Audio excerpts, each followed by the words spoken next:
If I gotta choose me, I won't be afraid to. If I gotta choose me. Hey tout le monde, j'espère que vous allez bien et que vous passez une bonne journée. Aujourd'hui on se retrouve dans une nouvelle vidéo, toujours sur mon concept de mon vrai, ma vraie. Je sais pas si vous avez capté, mais j'essaye un petit peu de faire un contenu très authentique et c'est pour ça que j'ai vraiment tourné à l'autodérision, mais en soi, il y a toujours une part de vérité dans les blagues. Ma morning routine, en faisant la vidéo ma vraie morning routine, je voulais un petit peu montrer que ma vie elle est à l'opposé de celle d'une youtubeuse, d'une instagrammeuse parfaite. Bien sûr, vous n'hésitez pas à mettre un petit pouce bleu, vous abonner à ma chaîne si c'est pas fait, activer la cloche aussi pour avoir une notification de chaque fois que je sors une vidéo. Il y en a une par semaine, donc voilà, ça va pas non plus trop vous spammer, mais j'essaie de faire du contenu cool, donc vraiment si vous pouviez m'encourager, ce serait cool. Là, même quand je vais vous parler à cœur ouvert, voilà, je vais vraiment vous exprimer ma vraie expérience sur la Villa des Cœurs Brisés, en gros mon vrai ressenti pendant et après le tournage. Je voulais vous en parler parce qu'il y a beaucoup d'entre vous qui m'ont connue grâce à ce tournage-là, même si au final j'étais sur les réseaux sociaux depuis des années, 2014 honnêtement. Et petit disclaimer, j'ai pas du tout fait cette vidéo pour faire un buzz télé-réalité en mode je vais critiquer la prod, critiquer les candidats, etc. C'est pas le but du tout et si vous êtes là pour avoir des potins, etc., bah c'est pas la peine. Là vraiment cette vidéo elle est plus pour vous exprimer ce que j'ai ressenti à faire une télé-réalité, ce qu'on peut vraiment ressentir dans son cœur, genre, et pas ah un tel a fait ci, un tel a fait ça. Je voulais être transparente parce que c'est vrai que c'est pas aussi facile que ce qu'on croit et qu'il y a plein de jeunes qui sont là ouais plus tard j'ai trop envie de faire de la télé-réalité. C'est pas forcément ce que vous croyez et ça peut être plus dur que ce que vous pensez. Et c'est d'ailleurs pour ça qu'en sortant, j'avais fait pas une mini dépression, mais enfin, je savais pas trop comment dire que ça allait pas en fait, que c'était dur psychologiquement. Et quand j'avais été à mon interview chez Samdira, il m'avait dit mais t'inquiète, hein, tout le monde fait une dépression après une télé. Et ça m'avait rassurée. Je m'étais dit ok, donc je peux dire que c'est ça alors. Donc fait numéro 1 qui m'a fait me sentir mal à l'aise pendant le tournage, c'est ma problématique. L'intitulé de ma problématique c'était « Je suis prête à tout pour être aimée ». C'était archi gênant parce que, en fait, moi de base, pourquoi j'ai voulu faire la Villa des Cœurs Brisés, c'était parce que ma dernière relation avec mon ex m'avait vraiment pour le coup brisé le cœur et je pensais en parler. Mon problème, moi, c'est que je m'adapte trop à l'autre en amour, c'est-à-dire que mon ex, par exemple, il habitait en Allemagne, moi j'habite à New York. J'ai déménagé pour lui, pays où j'avais pas de travail, je parlais pas la langue, j'avais pas d'amis, rien. Tout pour lui. Je suis devenue végane également parce qu'il était végane. Je me suis toujours adaptée en fait à lui. Et quand il m'a quittée, je me suis dit mais en fait je suis qui moi déjà? Est-ce que je suis végane ou non? Est-ce que j'aime faire ci? Est-ce que j'aime faire ça? En fait je remettais en question tous mes goûts parce que je faisais tout en fonction de lui, je m'adaptais beaucoup. Et oui c'est un problème parce qu'en fait j'oublie ma propre personnalité quand je suis avec quelqu'un. Sorry, mais c'est un problème. Et je voulais en parler à Lucie parce que j'avais du mal à trouver mon moi intérieur, mon vrai moi quoi. Et je m'étais dit la Villa des Cœurs Brisés c'est l'émission idéale pour ça. Sauf que je n'avais pas prévu que la production avait choisi de plutôt aborder une autre histoire que j'ai, personnelle. Donc c'est pas faux hein, tout ce qui se passe, mais c'était pas ce pourquoi moi j'avais envie de venir. Donc je me suis retrouvée à devoir parler de ma vie de famille, au harcèlement scolaire, etc. Et c'était pas quelque chose que je souhaitais. Donc en fait, tout ce que j'ai pu dire, j'étais très mal à l'aise à l'idée de le dire. Ma problématique, d'ailleurs, je l'ai apprise au moment d'intégrer la villa. Ça veut dire que j'allais passer la porte. En fait, ta problématique, quand ils vont te demander, c'est je suis prête à tout pour être aimée. Et moi, j'étais là, quoi? Mais non, pas du tout. Non, c'est que je m'adapte en amour, moi. Non, non, c'est ça. Ok, ok. Et honnêtement, j'étais dégoûtée parce que je trouve que c'est hyper réducteur. Je suis prête à tout pour être aimée. En fait, ça fait un peu Messina, quoi. Et puis, bien sûr, quand t'es nouveau, tu peux pas trop donner ton avis, honnêtement. Tu peux pas non plus contrecarrer tout ce qu'a prévu la production. En fait, t'as déjà de la chance d'être là, donc tu acceptes quoi, en gros. C'est un petit peu ça. Donc moi qui étais venue pour retrouver mes convictions, mon true self, pour me retrouver Fiona sans association à mon ex d'avant, avec qui j'étais restée des années et qui m'avait pas du tout considérée en tant que femme, honnêtement j'avais perdu énormément confiance en moi. C'était très mal terminé et j'avais besoin d'en parler pour me reconstruire de ça. Et du coup j'étais super déçue et dégoûtée que la production retienne l'autre histoire, que j'avais enfouie très loin dans ma tête et dans mon vécu, et qui ne me posait pas de problème en fait. C'est ça le souci, c'est qu'en fait, toute mon histoire, mon passé, je l'avais mis dans un coin de côté. Et en fait, de me faire dire devant tout le monde, je suis prête à tout pour être aimée parce que j'ai pas confiance en moi et que truc, en fait, ça m'a remis dans un mood où je me suis un peu auto-persuadée de ça, que j'étais la gamine harcelée, alors que j'étais très loin d'être cette fille-là encore à l'heure d'aujourd'hui. Je suis passée pour une fille fragile qui a vécu des choses difficiles, alors qu'en soi, la majorité des choses dont j'ai parlé et j'ai dû parler, qui sont réelles, je ne m'en rappelais pas. Mon cerveau avait fait un blackout un peu dessus. Vous savez, quand vous vivez un truc assez dur, surtout qui était il y a 15 ans, hein, parce que j'ai 28 ans, donc le collège, la 5e, la 4e, autant vous dire que c'était il y a 15 années, J'en ai eu des épreuves depuis, j'en ai vécu des choses depuis. Donc au final, c'était pas ce qui me posait problème dans ma vie actuelle en fait. Et d'en parler, ça m'a fait revivre ça et ça m'a rendu mal dans ma peau. Donc j'en veux un petit peu à la production honnêtement de m'avoir fait revivre ces souvenirs-là que j'avais complètement oubliés, enfin enfouis très loin dans mon esprit. De me les avoir fait revivre et de m'avoir ensuite dit allez c'est bon tu peux partir quoi en gros parce que vous vous doutez bien que c'est pas le candidat qui décide quand il s'en va hein, vous vous doutez bien que j'ai des problèmes personnels, je dois y aller voilà quoi. Moi j'ai eu l'impression d'avoir été utilisée pour faire un peu pleurer les gens, un peu chouiner les gens, toucher le public et ensuite allez c'est bon, bye. Sauf que moi du coup on a clairement sacrifié ma santé mentale dans le sens où en fait je suis arrivée pleine de vie, je suis ressortie légume. J'étais là pour que les gens puissent chouiner parce que oh, ce que t'as vécu c'est dur, nanana. Certes, mais en fait moi c'est pas pour ça que je voulais être là. Je voulais pas être là pour ça, ça m'a pas du tout fait reprendre confiance en moi au final. En fait j'avais l'impression que vraiment on voulait montrer une bonne image de l'émission plus que réellement m'aider. Du coup je suis pas là pour accuser qui que ce soit de malhonnêteté etc. C'est pas mon rôle et c'est pas le but de cette vidéo. Le but de cette vidéo c'est surtout de vous dire que j'ai très mal vécu le tournage par rapport à ça. Par rapport au fait que je doive parler de choses très personnelles que j'avais pas prévues. Que mon coaching du coup il était adapté à ces choses-là que j'avais clairement enfouies et qu'on m'a remis en mémoire en surface et qu'ensuite on m'a dit c'est bon tu peux partir. Honnêtement on ne joue pas avec ça. La souffrance des gens qui ont vécu un harcèlement, qui ont vécu toutes ces choses-là, de la violence comme ça, on ne joue pas avec ça pour faire pleurer les gens à la télé et ensuite c'est bon rentre chez toi parce que c'est bon maintenant le public aura une bonne image de l'émission. Moi j'ai eu l'impression d'être un instrument pour toucher le public et faire de l'émission quelque chose de bienveillant, un cocon où on se dit vraiment la Villa c'est l'émission la plus bienveillante parmi toutes. Ils sont vraiment là pour aider les gens mais moi ils m'ont aidé quand en fait après avoir exploité tout mon capital sympathie et touchant et émotionnel et m'avoir dit c'est bon maintenant tu peux partir. C'est au moment où j'avais le plus besoin d'un coaching je pense que j'ai dû partir parce qu'on ne règle pas toute la violence que j'ai subie avec un coaching où tu le racontes. On te fout des couleurs dessus et tu te tailles avec le premier avion. En plus de ça, maintenant que mon rôle était fait, la production ne me calculait plus trop. Et honnêtement, j'ai appris que je partais 2 minutes avant de dire qu'il fallait que je parte. Et j'ai appris que je ne passais pas la nuit à la villa parce que Sarah Frézou et Ahmed, ils étaient encore mariés à l'époque, m'ont dit bah, qu'est-ce que tu fais, c'est notre lit ce soir. Mais toi, tu pars ce soir en fait. Je fais mais je passe pas la nuit ici comme les autres qui partent en même temps. Bah non, t'as un hôtel et après tu pars. Bah merci de me l'annoncer. Fiona, tu fais tes dernières interviews où tu dis au revoir, on fait tes séquences de au revoir et puis tu pars. Et je me suis retrouvée à l'hôtel, j'y suis restée 1 à 2 heures parce que j'avais mon avion après et directement je suis rentrée. Je suis arrivée à l'aéroport à Bordeaux, j'avais même pas eu le temps de prévenir quelqu'un d'aller me chercher tellement c'était allé vite dans la nuit, prévenir les gens, nanani. Du coup j'étais là. J'étais perdue et perturbée parce que tu vis pendant du temps avec des caméras.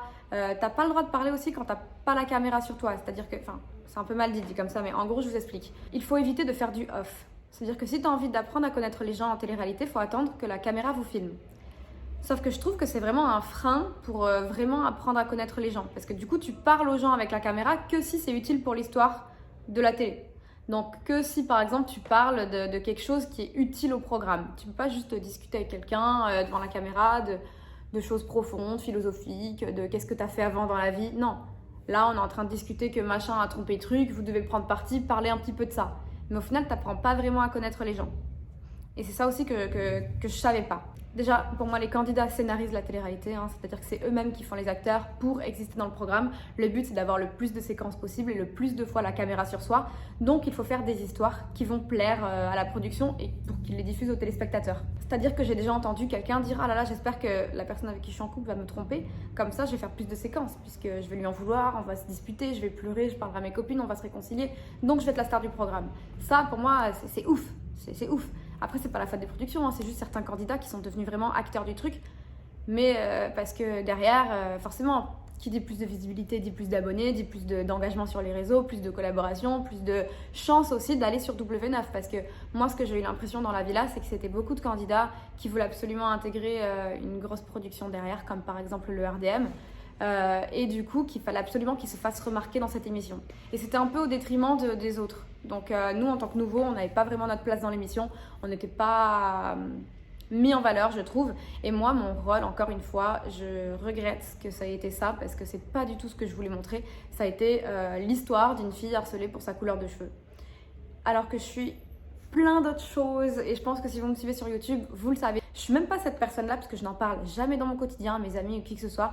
J'avais pas l'impression que ça m'avait laissé de traumatisme avant la villa. C'est-à-dire qu'avant la villa, je me sentais bien. Genre, j'étais contente de ma couleur de cheveux. Certes, ça faisait des années que je les avais... Avant, je les teignais en brune et ça avait vraiment pas été facile. Mais c'était pas quelque chose que je souhaitais aborder en télé. Ni ma relation avec ma mère. D'ailleurs, je trouve ça super intrusif et je regrette parfois d'avoir dit certaines choses. Maintenant, c'est fait, c'est fait. Voilà, c'est la vie. Donc voilà, je suis sortie de la villa. J'avais même plus envie de parler. J'étais pas bien. Ça a mis du temps avant de m'en remettre. Apparemment, c'est normal et ça fait ça à tous les candidats. Donc... ça me rassure à la fois, mais à la fois je suis un peu dégoûtée parce que c'est ma seule expérience télé et j'ai montré cette image-là alors que je suis quelqu'un plein de vie, que je sais pas, genre, je vais pas dire que je suis drôle et me jeter des fleurs, mais genre, j'ai beaucoup plus de choses à montrer en tout cas que ce que j'ai montré là. Pareil, on aurait dit que je me laissais un peu marcher dessus et c'est vrai parce que j'étais clairement pas en position de force quand on arrive dans un tournage, que tous les candidats se connaissent entre eux, qui sont copains-copines et que comme je vous dis, on peut pas apprendre à connaître les gens hors caméra, leur parler en off parce que ça fait, en fait, ça fausse le programme dans le sens où imaginez je me rapproche de quelqu'un en off et bien d'un coup à la caméra on va voir qu'on est complice, les téléspectateurs ne vont pas comprendre pourquoi d'un coup on est potes. Donc en fait il faut toujours faire les choses devant la caméra. Le problème, c'est que forcément les gens ils développent quand même des amitiés parce qu'il y a des moments où on n'a pas nos micros sur nous. La nuit par exemple on va dormir, on enlève le micro. Il faut savoir que moi j'étais pas dans la chambre des filles parce que les filles c'était pas les personnes avec qui je me le suis le plus entendue à part Léana qui est un sucre que j'aime de fou et Mélanie ORL que j'adorais. Et Eva aussi, mais elle était avec Vivian en chambre, donc elle n'était pas dans la chambre des filles. J'étais pas méga intégrée parmi les filles et du coup, moi j'étais dans la chambre des garçons. Donc forcément, la nuit quand t'enlèves le micro, tu peux discuter et moi c'était forcément plus avec les garçons. Donc effectivement, je me suis beaucoup plus entendue avec les garçons qu'avec les filles. Mais du coup, ça se ressentait parce que le lendemain matin, toutes les filles elles étaient complices entre elles, elles avaient l'habitude de traîner ensemble un peu tout le temps et moi non. Donc du coup, je me sentais un petit peu à part juste pas à part, c'est trop fort parce que j'ai pas envie qu'après on dise gna gna gna, il fallait Miskina truc. Non, c'est juste que c'était pas pareil en fait et que j'aurais souhaité moi aussi faire partie du groupe et me sentir bien tout le temps. Et c'était pas forcément le cas. Déjà parce que j'étais pas à l'aise avec le personnage que je représentais à l'écran.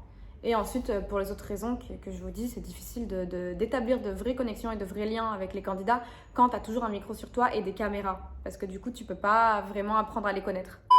Les gens, des fois, ils m'écrivaient ça va mieux depuis la villa, ça t'a aidé? Mais ça va bien, oui. J'ai juste parlé d'un truc que j'ai vécu avant, mais qui est loin. Donc oui, ça va, vous en faites pas. Hein. Je suis pas quelqu'un de déprimé, hein, genre vraiment.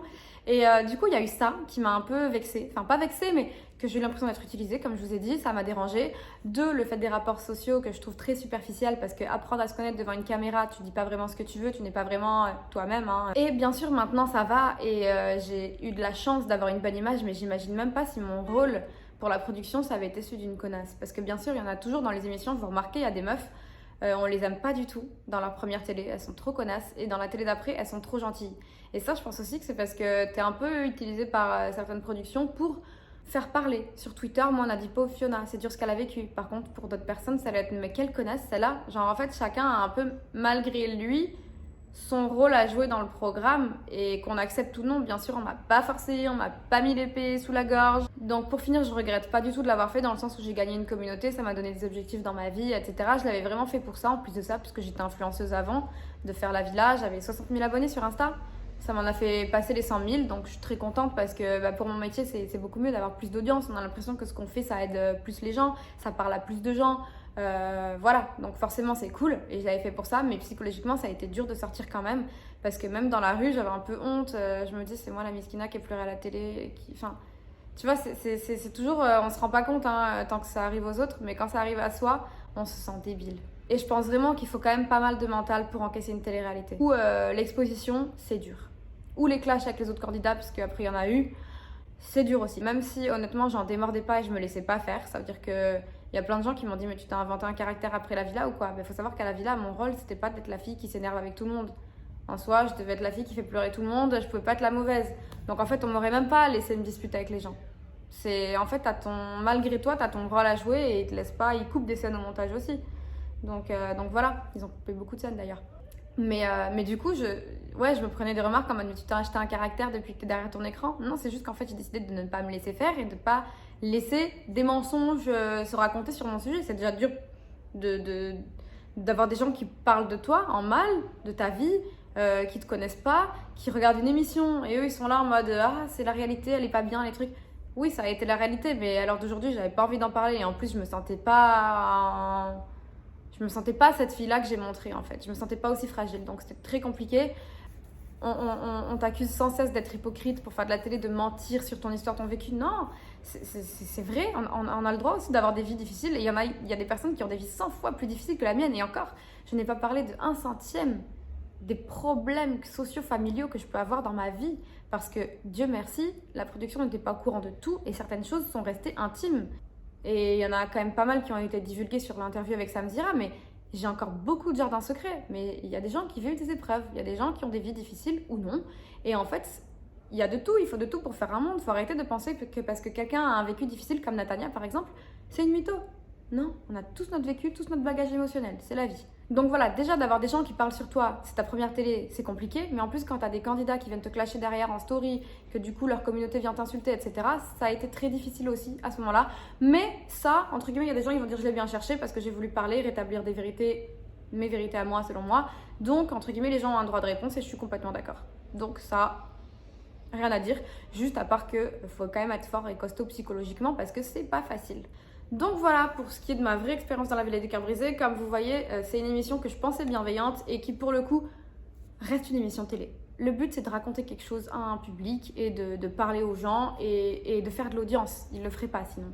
Si c'était juste pour aider les gens, ça n'intéresserait peut-être pas autant de monde. Il faut des clashs, des histoires d'amour, des clashs, des tromperies, des trahisons. Il faut de tout ça pour faire une télé-réalité réussie parce que c'est ce que les gens aiment regarder.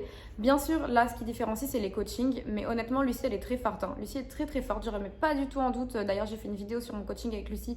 C'était un très bon moment. Donc voilà, c'est tout ce que je peux dire de mon expérience dans la villa. Après, ça m'a apporté beaucoup de choses par la suite, bien sûr, mais ça a été dur sur le coup. Il ne faut pas glorifier la télé-réalité, c'est pas quelque chose de génial que vous devez absolument faire dans votre vie.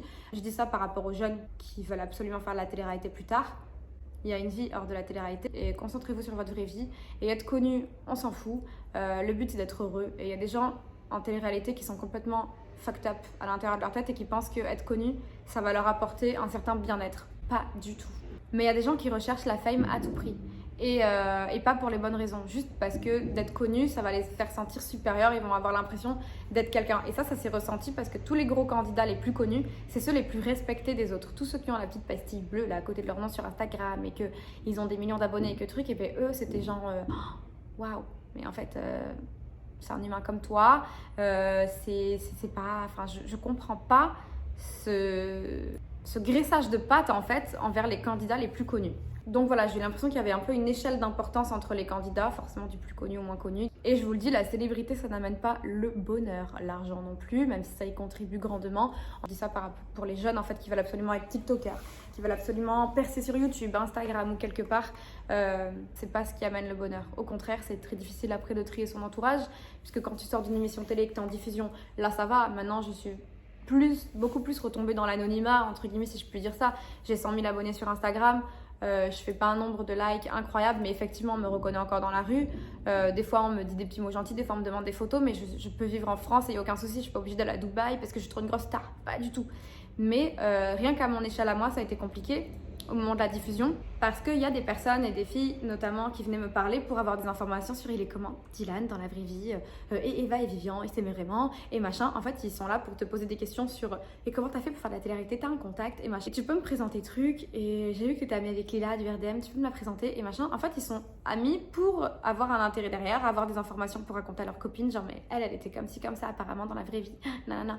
En fait, ils sont là pour les gossips et pas pour les bonnes raisons. Ou alors pour moi aussi j'ai un compte Instagram, tu crois que tu peux faire une photo avec moi et me taguer. C'est vraiment, voilà, t'avais l'impression en fait d'être une bête de foire et que les gens ils sont pas du tout sincères avec toi, qu'ils se servent de toi et qu'en fait t'es leur pion et qu'ils s'en battent les couilles de ta vie et de ta gueule et qu'ils t'utilisent clairement et qu'en fait tu vaux rien à leurs yeux, que t'es de la merde. Enfin, c'était vraiment pas agréable en fait ce moment-là de diffusion. Après il y avait toujours des gens gentils bien sûr, mais en tout cas j'ai vraiment senti ça et je vous le dis, plus t'es connu, parce que moi c'est rien, mais plus t'es connu, plus ça doit être difficile de trier son entourage et de s'entourer de personnes saines qui ne sont pas intéressées. Donc faut arrêter de glorifier la télé-réalité, les personnages de télé-réalité. Je dis personnages, les personnes, mais c'est un peu des personnages. Mais voilà, il y en a plein qui se mettent en scène. Leur vie, c'est un perpétuel show pour faire du buzz, faire parler d'eux. Et vraiment, il y a d'autres façons d'être heureux dans la vie. Moi, maintenant, je fais mes petites vidéos, ça me convient très bien. Et mes petites photos sur Insta, d'ailleurs, allez me suivre si c'est pas le cas. Mais voilà, il y a un monde en dehors de ça et il faut pas... En tout cas, voilà, j'ai essayé d'être le plus transparente avec vous possible. Là, vraiment, vous êtes complètement rentrés dans ma tête. Voilà, j'espère que cette vidéo vous a plu et on se retrouve la semaine prochaine pour une prochaine vidéo. Ciao, ciao.